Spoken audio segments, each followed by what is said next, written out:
Si Narsolis, matapos hubarin ang kanyang uniforme, ay nakasuot ngayon ng fishnet stockings, mataas na takong, pulang labi, at masikip na damit na nagpatingkad sa kanyang pagiging sexy.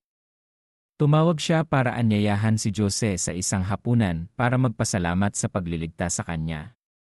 Hindi niya nakalimutang paalalahanan siya na tawagin siya sa kanyang tunay na pangalan, si Solis. Hindi siya natinag sa planong beauty ni Narsolis. Direkta siyang tumanggi at sinabi sa kanyang nasa quarantine zone siya. Sa pagkarinig nito, nagulat si Narsolis dahil alam ng lahat na maraming panganib doon. Nagreklamo siya at binago ang paksa, sinasabing hindi niya inaasahan na magiging maalalahanin si Jose at ilalagay ang sarili sa panganib para sa isang babaeng kapatid na walang kaugnayan sa kanya. Nakakalungkot na nagsikap siya na magbihis ng husto, ngunit nakatagpo siya ng straight man. Matapos makipag-usap saglit, nalaman ni Jose na si Iray Dimagiba ay kumikilos ng kakaiba nitong mga nakaraang araw. Dati ay masigasig siya sa kanyang trabaho, ngunit ngayon ay gusto na niyang umuwi ng maaga. Mahina ang kanyang mentalidad na parang hindi siya natulog sa magdamag. Bukod dito, paminsan-minsan ay nagkakamali siya habang nag-opera. Nang marinig ni Jose ang sinabi ni Solis, alam niyang may problema. Binanggit din niya na minsan ay walang dahilan kung bakit nawala si Dimagiba ng isang bote ng dugo ng halimaw. Posible bang ang kasalukuyang polusyon ay dahil dito? Sa pagsubaybay sa kanyang kinalalagyan, nakarating si Jose sa harap ng isang abandonadong gusali. Pagkapasok sa loob, napansin niyang mayroong isang malaking hukay sa ilalim. Sinundan niya ang hagdan at nakita si Dimagiba na lihim na pumunta sa isang lugar na mukhang isang research room. Nakita ni Jose na umaakyat siya sa isang tangke at tinanong kung nilinis ba ni Dimagiba ang bote ng suwero isang taon na ang nakalipas. Paano mo nalaman ang tungkol dyan? Sumagot ka. Biglang nanginig ang dalawang balikat ni Dimagiba. Umiiyak siya habang sinasabi sa sarili na nakagawa siya ng napakalaking pagkakamali. Inayos niya ang kanyang salamin at bumaba papalapit kay Jose at nagsimulang magreklamo para humanap ng awa. Nagsimula nang lumitaw ang malupit na mga ekspresyon sa kanyang mukha, ngunit hindi pa rin ito napansin ni Jose. Pinayuhan niya si Dimagiba na umalis agad doon at iulat ang lahat sa gobyerno dahil wala siyang kakayahang lutasin ang problema. Siyempre nagsinungaling si Dimagiba. Gumamit siya ng dahilan na matanda na ang kanyang ina at mayroon siyang mga anak para humingi ng tulong sa malungkot. Nakiusap siya kay Jose na halos lumuhod siya. Ipinaliwanag ni Jose ang lahat, ngunit walang saysay ang lahat. Biglang binago ni Dimagiba ang kanyang pag-ugali. Nagliwanag ang kanyang mga mata na para bang mga headlight dahil alam niyang nag-iisa lang si Jose at walang nakakaalam na naroon siya. Nang marinig si Jose na sinabing dadalhin niya siya sa harap ng gobyerno, dahan-dahan siyang bumangon at gumamit ng isang malalim na boses na para bang sinapian ng demonyo. Jose, isa ka palang estudyante. Marami kang hindi naiintindihan. Nang makita siyang nagbago ng kanyang pag-ugali, naramdaman ni Jose na may mangyayari. Dahil sa pagkamuhi sa lahi ng tao, na gumawa ng mga bagay na sumisira sa kapaligiran, ang isang taong katulad ni Dimagiba ay maaaring magkaroon ng masamang balak. Siya ang taong nagbabalak na gumamit ng mga ipis, daga, at uod para linisin ang sangkatauhan at ibalik ang kadalisayan sa lupa. Ang kanyang pangangatwiran ay parang walang katuturan, ngunit tila nakakakumbinsi rin. Naniniwala siya na ang mga tao ay nakikitira sa lupa, ngunit patuloy nilang sinisira ito. Ang mga tao ay parang isang cancer cell. Mula noon hanggang ngayon, ang mga tao ay patuloy na dumadami at sakim. Hanggat patuloy na umiiral ang mga tao, walang planeta ang magiging maganda at mapayapa. Dimagiba, alam mo ba ang sinasabi mo? Nang marinig ang mga argumentong ito ni Dimagiba, hindi alam ni Jose kung paano siya kakausapin. Patuloy pa ring nagdadaldal. Si Dimagiba tungkol sa kanyang mga ideal. Nakapikit ang kanyang mga mata, nagiging pula ang kanyang mukha. Para bang kinasusuklaman niya na hindi niya malinis ang sangkatauhan sa agarang panahon. Di magiba, nasisiraan ka na ng ulo. Paulit-ulit na binanggit ni Jose na dahil sa kanyang kapabayaan, maraming tao ang namatay. Ngunit tila walang pakialam si Di Magiba. Bilang isang doktor, hanggat may pasyente, dapat niyang gawin ang lahat para gamutin ang mga ito, maging ito man ay isang normal na tao o kahit na si inang kalikasan. Sa puntong ito, ganap nang naging masama si Di Magiba. Nakakatakot ang kanyang ekspresyon at binasag ang kanyang salamin gamit ang kanyang mga kamay. Hindi siya nag-atubiling umamin na siya ang nagdulot ng pagbabago. Masyado nang malinaw ang kanyang ambisyon. Gusto niyang pumatay simula sa Luzon City muna. At ang mga humahadlang sa kanya, ang mga super tao tulad niya, ay may espesyal na pagtrato at kasama sa blacklist. Nang marinig niya ang sinabi niya tungkol sa planong lusawin ang mga pathogen sa pinagmulan ng tubig, biglang nakaramdam ng pangangati si Jose. Lumalabas na nakapaghanda na pala siya. Huwag nang makipag-usap sa baliw na doktor na ito. Sasayangin mo lang ang oras.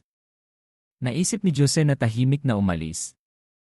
Nagulat si Di Magiba dahil ang isang taong matuwid ay tila ayaw pigilan siya.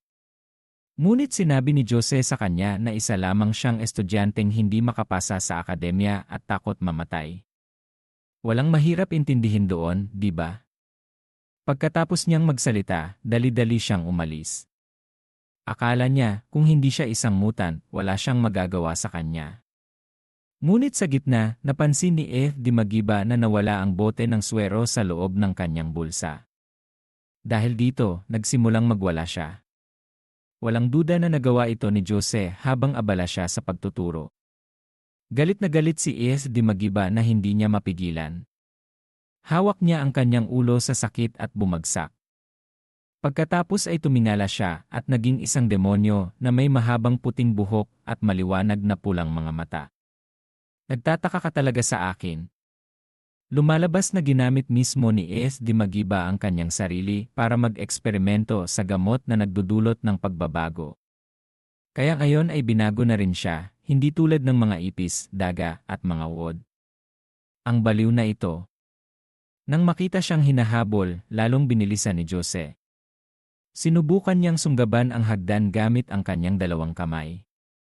Akala niya ay makatakas na siya, ngunit hindi niya inaasahan na ang mga alagang hayop ng mga ay mas mabilis pa.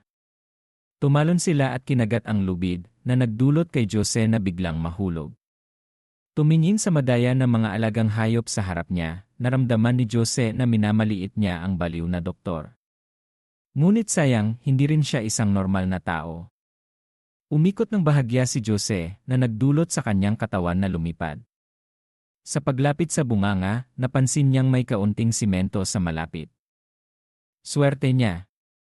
Agad na ginamit ni Jose ang kanyang kakayahang palakasin para gumamit ng simento at takpan ang butas. Hindi nakaiwas ang mga halimaw sa ilalim at umuntog ang mga ulo nila. Nasaktan ang bawat isa sa kanila, ngunit tila hindi sumuko ang kanilang amo. Dinilaan niya ng bahagya ang kanyang labi. Kahit saan ka pa magpunta, hindi ka makakatakas sa akin. Pagkatapos mabawi ang kanyang buhay, agad na umalis si Jose sa bunganga. Habang tumatakbo, ginamit niya ang kanyang yis para mag-isip ng paraan para harapin ang mga mutant na halimaw. Sa mga halimaw na ito, ang pinakamahinang problema ay ang mga ipis, habang ang mga daga ay malakas na kailangan niyang maghirap para malabanan. Kung ang isang tao ay binago, paano niya ito dapat isipin? Dahil ayaw niyang mapahamak ang grupo ni Liza, at sa huli ay walang ibang pagpipilian kundi ang tumakbo sa paligid, subukang mag-antala ng oras at maghintay para sa pagdating ng gobyerno. Sa kanluran ng isang gumuho na gusali, mayroong isang grupo ng mga super tao na lumalaban. Ito ang grupo ni Lopez na tumangging papasukin si Jose sa simula. Lahat sila ay masaya at walang alam na may panganib na paparating sa ilalim ng kanilang mga paa. Sa loob ng wala pang isang segundo, bumukas ang takip ng imburnal na nagdulot sa lahat ng mga tao na nakatayo roon na lumipad hanggang sa langit. Lumitaw si Super Monster Doctor sa harap nila. Ngunit tila wala man lang nakaramdam ng takot sa grupo. Sa katunayan, tumawa sila ng masaya dahil hindi nila alam kung saan biglang nahulog dito ang isang mutant na halimaw. Napakatalino mo. Kung hindi ka pa namatay ng maaga, masasayang ka lang. Tinignan ng halimaw ang mga tao sa harap niya at dinilaan ang kanyang labi ng may pagkauhaw. Sinimulan niyang iunat ang kanyang mga kamay at paa. Una, nagpuntirya siya sa isang lalaki. Mabilis siyang nakailag, ngunit hinamak na ang bilis niya ay masyadong mabagal para kumita. Ngunit libu-libong beses niyang hindi inaasahan na hindi lamang kayang bumilis ng halimaw, ngunit kaya ring humaba ang kanyang mga kamay. Sa isang iglap, hinawakan niya ang lalaki ng mahigpit sa kanyang mga kamay at pagkatapos ay ginamit ang kanyang isang galamay para saksakin siya hanggang sa kamatayan. Isa pang kaawa-awang babae ang hindi alam kung gaano kataas ang langit at gustong gumanti para sa kanyang kaibigan, ngunit agad siyang pinutol ng halimaw sa kanyang dibdib gamit ang kanyang kuko. Hindi na siya nagawang magpaliwanag pa. Sa puntong ito, naunawaan ng lahat ang kaisipan ng tao. Akala nila na isa lamang itong halimaw na madaling kainin, ngunit hindi nila inaasahan na agad nilang ibababa ang bilang ng miyembro ng grupo sa isang iglap. Ngunit hindi tulad ng iniisip ni Lop, mukhang hindi na nag-aalala ang mutant na halimaw tungkol sa kanila pagkatapos patayin ang 3 buhay at takutin ang 2 pang natitira na umihi sa kanilang mga pantalon. Umalis siya na parang nakalimutan na niya ang mga tao. Tungkol kay Jose, pagkatapos tumakbo sa paligid ng ilang beses sa quarantine zone, napansin niyang parang kaya pa rin silang habulin. Bagaman medyo komplikado ang topografiya ng kapitbahayan, napansin ni Jose na mabilis silang nakakaamoy sa kanya. Habang pinapanatili ang ligtas na bilis, naisip niyang mabuti na hindi mabilis ang halimaw na kasama. Siguro ay natigil siya sa isang sulok. Kung gusto mong iligtas ang iyong buhay, dapat kang lumayo sa pinuno. Habang tumatakbo si Jose, pinapanatili niya ang pagtingin sa paligid. Sa pagdating sa isang gasolinahan, mabilis siyang huminto at gumamit ng gasolina para direktang ibuhos ito sa kanyang katawan para linlangin ang pang-amoy nila. Hindi niya makita ang mga tao sa gobyerno. Posible bang masyado siyang nagtitiwala sa ng sexing nurse na yon? Ngayon, ang kailangan niya lang gawin ay tulungan ang sarili niya kung ayaw niya na ang unang bagay na gawin sa pagdating ng mga rescuers ay ang linisin ang mga bangkay. Ang epekto ng gasolina ay hindi nakakatawa. Pagkatapos niyang ibuhos ito sa kanyang katawan, agad na nailihis ang atensyon ng mga halimaw at tumigil sa paghabol sa kanya. Ngunit para lang iyon sa mga halimaw na may malalaking ulo at kaunting utak. Mayroong isa pa ring halimaw na mukhang mas makatwiran. Malinaw naman na dumaan na siya, ngunit lumingon pa rin siya. Kasunod nito, ang grupo ay tumakbo diretsyo sa gasolinahan kanina. Nagtago si Jose sa likod ng istante habang bumibilis ang tibok ng kanyang puso. Nagkonsentra siya ng 2,000% ng kanyang lakas at nakinig ng mabuti. Sa simula, umaasa siya sa ingay para malaman kung saan nakatayo ang halimaw, ngunit pagkatapos ng 11 minuto, huminto ang mga yapak. Sobrang tahimik sa paligid. Balak na sanang lumabas ni Jose at subukan nang biglang napadaan ang kanyang tingin sa salamin. Nakita niya ang halimaw na sumasalto mula sa itaas. Nagulat siya at mabilis na umiwas. Nagpanggap ang halimaw na nagkamali sa kanyang pagpuntirya at dinaganan ng istante, nasasaktan. Alam niya rin na siya ang halimaw sa grupo na may pinakamatalas na ilong. Walang silbi ang tumakbo. Kung hindi niya alisin ang banta, kahit saan pa siya pumunta, wala ring mangyayari. Gumulong ang halimaw ng 12 beses at nakaalis sa bitag na nakadagan sa kanyang likod. Ikinuyom ni Jose ang kanyang kamao, nagkonsentra ng buong lakas niya para humanap ng solusyon para iligtas ang kanyang buhay. Ang kabuang kapangyarihan ng sandata ay ang hipo ng sulfuric acid, at ang kapangyarihan ng apoy ay dahil sa pag-ihaw ng mga kamay sa malaking apoy, habang ang kapangyarihan ng bagyo ay dahil sa bagyo. Kaya dapat may tubig sa supermarket sa ngayon. Walang mapanganib doon, pero ang lumabas ngayon ay katumbas ng pagtalon sa hapagkainan ng halimaw. Ano ang gagawin? Wala nang iba pang paraan. Kailangan niyang lumaban na walang armas. Patuloy na sumugod ang marahas na halimaw para mangibabaw, habang si Jose ay kailangang pumili na labanan ng walang sandata. Sa ikatlong pagkakataon, naabutan siya ng mabilis na halimaw. Hinawakan siya ng mahigpit sa sahig at binuka ang kanyang bibig, na para bang hindi niya malunok ang lahat sa isang subuan. Nagdusa ng walang katapusang sakit si Jose, ngunit kalmado niyang ginamit ang kanyang kamay para paliparin ang isang bote ng soda sa istante sa ulo nito.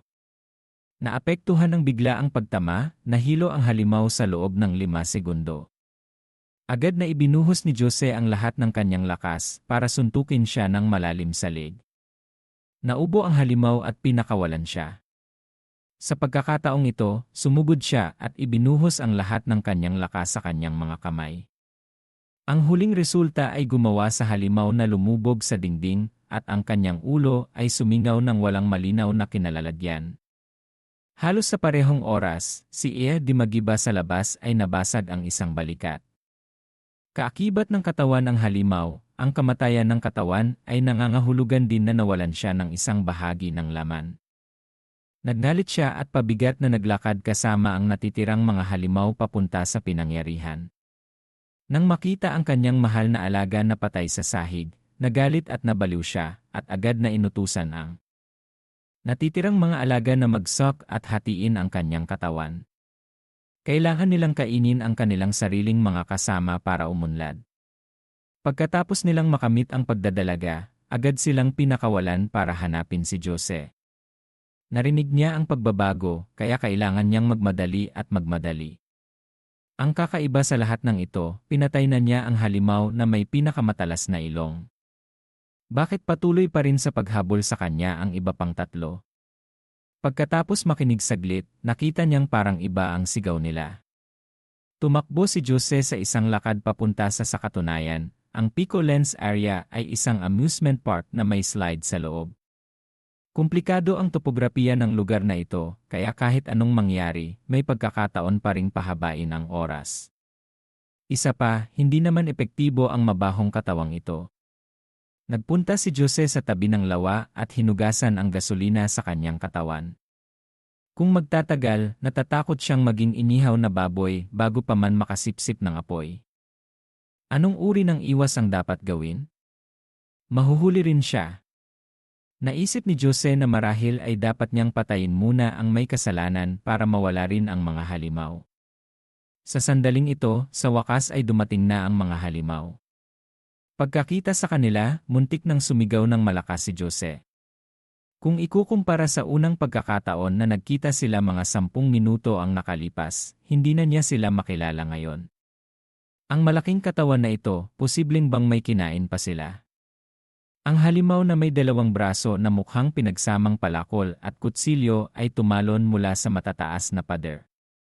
Una, naghagis siya ng palakol patungo kay Jose, ngunit nasayang ito na nagdulot sa lupa kung saan siya nakatayo na magkaroon ng malalim na bakas. Pagkatapos ng ebolusyon, nadagdagan ng maraming beses ang lakas ng bloodthirsty monster.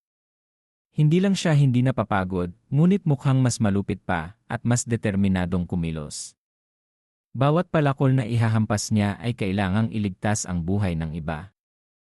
Matapos ang malapitang labanan, wala pa ring nanginibabaw, ngunit nakatulong din ito sa kanya na mapagtanto na tila bumagal ang bilis ng halimaw. Sa pagtuklas ng kahinaan nito, nakaramdam din siya ng mas tiwala. Hoy, kung gutom ka, lumapit ka at kumain.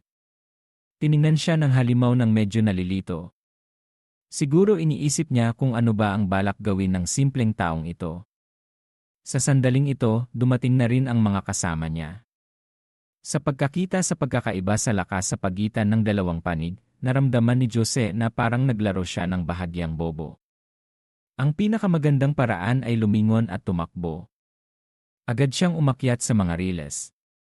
Makikipot ang espasyo sa itaas.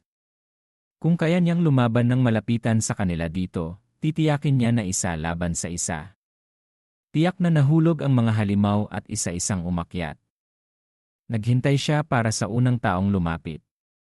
Kalmadong ginamit ni Jose ang kakayahang paghila niya ng elemento para baguhin ang kanyang kamao sa bakal na kamao. Biglang sumikat ang nakakasilaw na liwanag ng metal. Itinutok ni Jose ang kanyang layunin at sinuntok ang halimaw na bumagsak sa ibabang kalahati ng katawan. Ang lakas ng kanyang suntok ay dapat sabihin na napakahusay. Ang bloodthirsty monster ay umunlad ng hindi bababa sa antas ng general ng digmaan, ngunit madaling nadurog ang kanyang baga sa isang kumpas. Nakakahiya rin naman. Napahiyaw pa si Jose. Tinignan niya ang mga halimaw sa harap niya at gusto lang silang pumunta dito ng mabilis para madali niyang masira ang ulo nila. Ang dalawang natitirang halimaw ay matalino rin. Isa sa kanila ang nagbabalak na kumilos ng patago sa likuran ni Jose, ngunit sayang at nakita niya ito.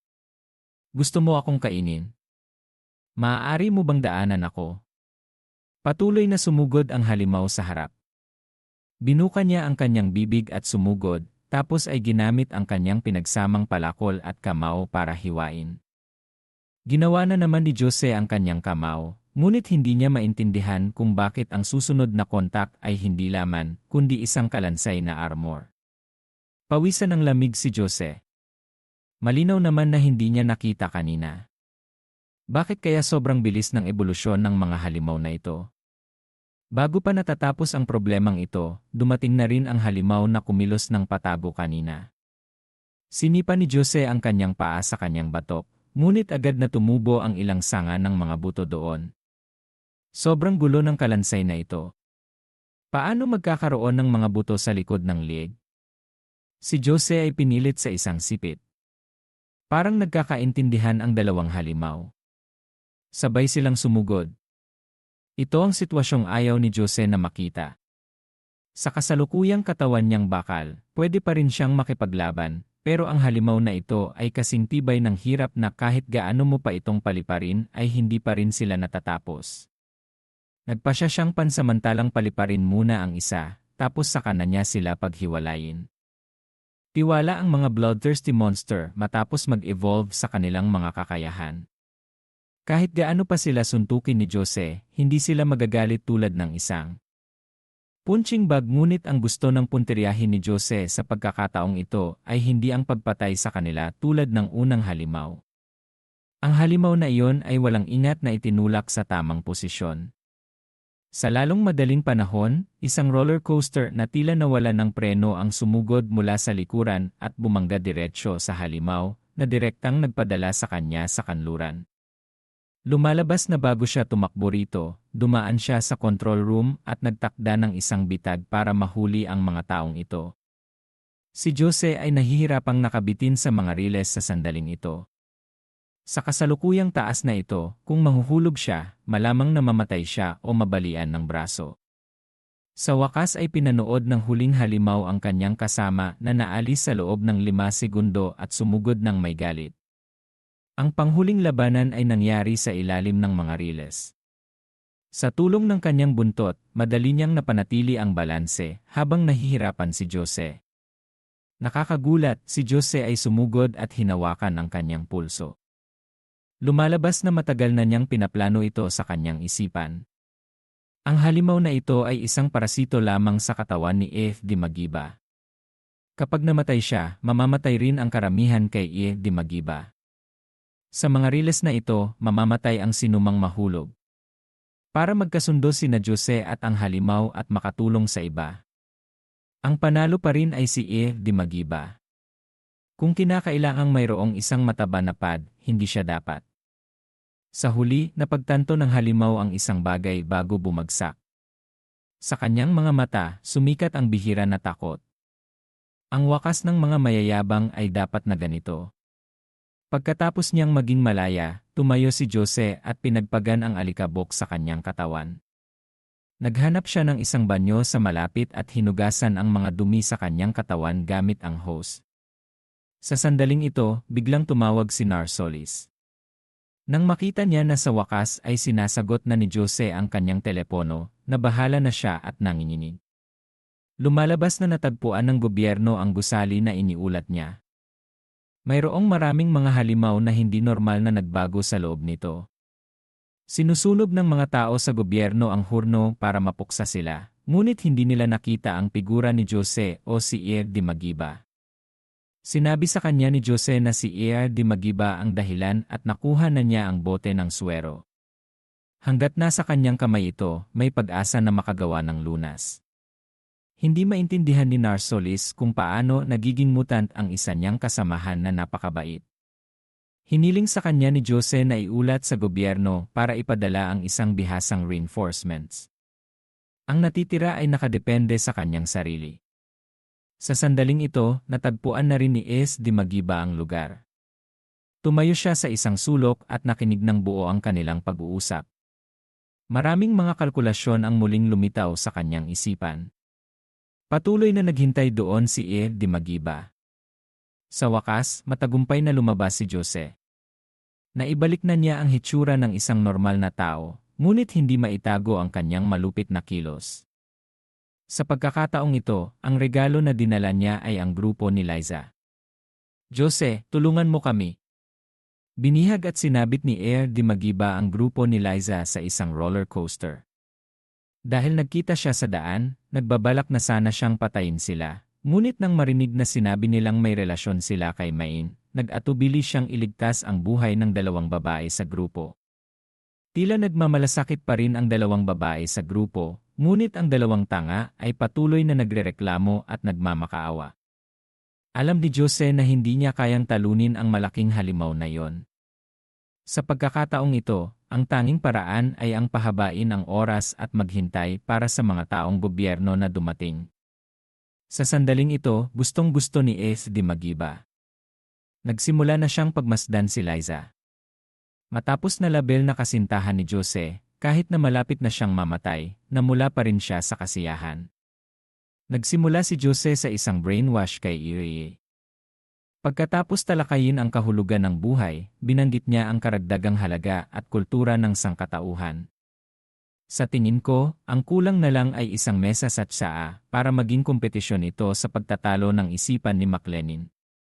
Pagkatapos ng pagsasalita, walang sumuko, kaya hiniling ni Jose na magsolo sila sa isa't isa. Kung sino ang manalo, siya ang tama.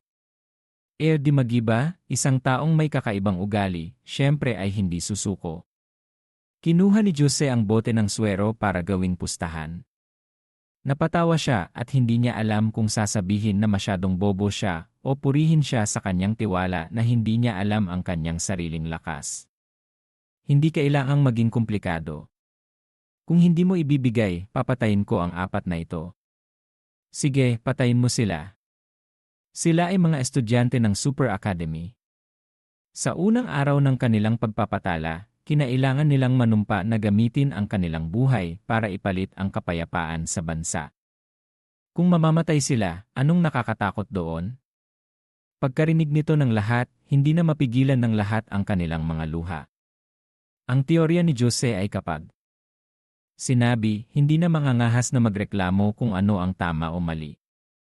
Gustong-gusto ni Es di Magiba. Pinalabas niya ang ilang mahahabang kuko. Ang unang hampas na ipinalipad niya ay tumusok sa tuhod ng batang lalaki na may berdeng buhok. Palaging natatakot ang kanyang pag-ugali sa kamatayan at biglang nakaramdam ng matinding sakit. Umiiyak na ang kanyang mukha at hindi makilala. Papatayin ko ang mukha ng maganda mong kaibigan.